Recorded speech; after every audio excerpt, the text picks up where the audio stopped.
Hello, friends. I'm John Byron, and during this Holy Week, I would like to share with you maybe a few thoughts that I have, particularly about the person of Judas Iscariot. As we're getting ready to head into Monday, Thursday services, Good Friday, we'll be focusing quite a bit, obviously, on the person of Jesus and the other 11 disciples. And of course, Judas will get mentioned a little bit here and there. But do we often take time to think about Judas? Perhaps you do, but I know I have over the last few days. And, you know, history is scattered with infamous acts and infamous people who have committed betrayal. For instance, think back through history. Brutus turned his back on his friend and mentor, Julius Caesar. Benedict Arnold betrayed his country and turned his back on us. On the one hand, changing your mind about something and who you support, that's really not all that unusual. Many people will suddenly switch allegiances.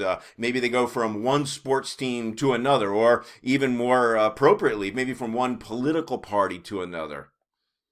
But, we don't ever refer to those changes as betrayal. We might do it as a joke, but no, betrayal is a special word. Because betrayal does not mean only that you have been changing your mind, but betrayal also includes more nefarious aspects. Betrayal is often done for personal gain, and often with the full understanding, or maybe even perhaps the intent, someone's going to be injured out of this whole thing. If not, perhaps, as in the case of Jesus, killed. Betrayal is both shocking and unforgettable. Shocking, because often if you are the person who was betrayed, you didn't see it coming. And unforgettable, because it often comes from those whom you would least expect it. It's often those closest to you that end up being those who end up betraying you. Judas probably represents the most infamous act of betrayal in history. The infamy of Judas's act has echoed throughout history, both in literature, theater, and film. And even if somebody has little to no religious devotion or even knowledge, they often understand what it means to call someone a Judas.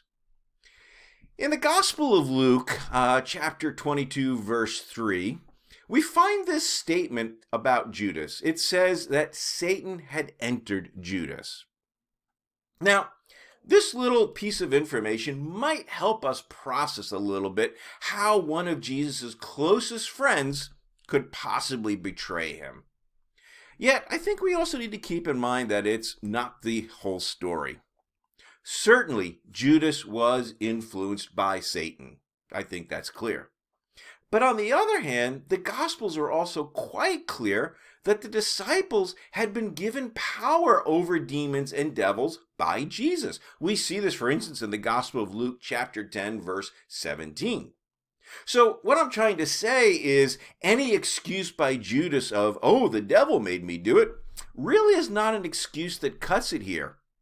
In fact, regardless of whatever outside influence may have influenced him, Judas decided to follow through on his impulse, and he cashed in on Jesus. The big question, of course, is why? Why did he do this? Was it for the money? Perhaps. Had he changed his mind about Jesus? That's quite possible as well.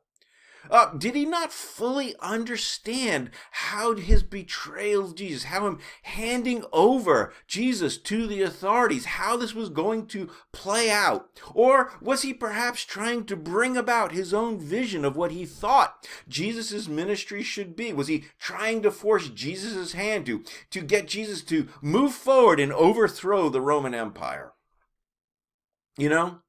Throughout time and history, these and other suggestions have been offered up. But the fact is, the Bible doesn't tell us. It doesn't say at all why Judas betrayed Jesus. It simply tells us that for some unexplainable reason, Judas decided to sell out Jesus to his enemies. If there's at least one takeaway from this passage, it's this: betrayal is often an unexplainable act. Indeed, as we look through history and the various people who have become famous and well known for their acts of betrayal, these acts are often evaluated as not just only being foolish, but often they're detrimental to not only the betrayed, but also to the person who is doing the betraying. And I think it also serves as a reminder for us. It reminds us that we as human beings are not immune from the impulse to betray those around us. That's right, we also have the possible seeds of betrayal, to betray those that we love, those whom we are dedicated and loyal to. And here's the thing: when we discover that we are capable of betrayal, it's both shocking and unforgettable. It's shocking because we didn't see it coming. And it's unforgettable because we thought we were not capable of such acts. Like Judas, we never know when our base, sinful instincts are going to suddenly drive us toward acts we would normally consider unthinkable. In other words, there's a bit of Judas in all of us, folks. We also have the ability to betray Christ. Indeed, we see this in the Gospels, right? Peter denies Jesus 3 times on that night of Jesus' trial. So, as we are making our way through this Holy Week, making our way through Monday, Thursday, Good Friday, and on our way to Easter, and of course, as we think about everything that is involved and it takes place during this week, let's also remember this. Everything that happened beginning right about Tuesday or Wednesday of this week is a result of an act of betrayal by Judas. At the same time, it was this act of betrayal that ultimately led not only to Jesus' death, but of course to his victory over death. And let's also remember at the same time that we ourselves are capable of this same type of betrayal. And so as the saying goes, but there for the grace of God go I. I hope and pray that this Holy Week, while I'm certainly sure it will be a busy one for many of you, I pray that it's also a time in which God speaks to you, in which you find that you are blessed, and that you have some time to contemplate the story of Jesus and what his death and resurrection means for us, and also think about, what about the role of Judas?